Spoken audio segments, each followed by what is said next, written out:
All right, so I'm about to harvest one of the important ingredients for the recipe of my turkey brine. Since it is time to start the brine, let me show you.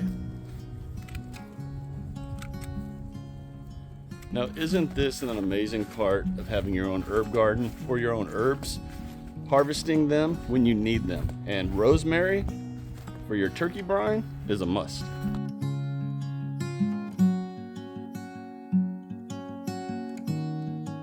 Whether you brine your turkey or you deep fry your turkey or you just cook your turkey, any way that you do it is right for you. But I like to brine my turkey for Thanksgiving. Have for probably 10 years, I think, maybe a little bit longer. And this is the recipe that I use. It's fairly simple. So, fresh rosemary, telling you, large navel oranges, some garlic, some kosher salt, some peppercorns, some apple juice, important, bay leaves, and brown sugar. That's it, y'all. I'm gonna put the actual recipe up as I'm putting everything together and also down below in the description and the process. But this process is very, very easy. In this video, I'm just gonna show you the brine and how I make it. All right, first thing to do, get a large pot. You can use any kind of pot you want. This is a stocking pot, so this is perfect for what I need. We're gonna start off with 2 gallons of cold water.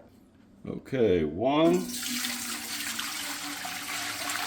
While I'm filling up that second gallon, this recipe needs 3 cups of either apple juice or apple cider. I'm using apple juice just because I had this and I didn't want to have to buy anything else.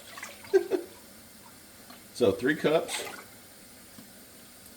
Okay, and gallon number 2 of water. We're just gonna add all the other ingredients. So this recipe calls for 5 tablespoons of rosemary, but I've always just put in 2 good size twigs here of the rosemary. We're gonna throw in the 5 bay leaves that it called for, the 3 tablespoons of the black peppercorns. Now this recipe does call for 3 large orange rinds, but I didn't have large oranges, so I used 4 of the smaller orange rinds. Okay, and not last, still got the garlic. This is 1.5 cups of kosher salt and 2 cups of the brown sugar. Okay, get that in. And now the last thing is 5 cloves of minced garlic. I've always just used this kind of garlic.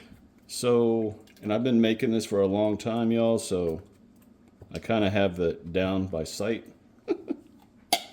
But if you're going to do your own garlic cloves, then do 5 minced garlic cloves. And that's it. Okay, and the last thing to do now is to stir this up, bringing it to a boil, making sure that the salt and the sugars are dissolved. Once that's done, we are going to take it off the heat and let it cool down naturally on its own while putting a cover on it. Once that's done, y'all, then the next step to do is to get your turkey, go through the proper preparations of your turkey, get it into a container where you can pour the brine and the turkey in, and go from there. I always put my turkeys in an igloo cooler or any kind of cooler that you have. And then over the next day to 2, you want to brine for 16 to 24 hours at a minimum. I always do like 2 to 3 days, honestly. And I make this a few times. They change out the water as the ice dissolves. Replace the ice and keep the whole process going until it is time to put that turkey in the oven for Thanksgiving. Okay, so that's it. That's all there is to my turkey brine. Now, I did not create this turkey brine. I got it from somewhere. I don't even remember where. So if it's somebody's out there, someone on some channel, hey, it is what it is. I'm using it.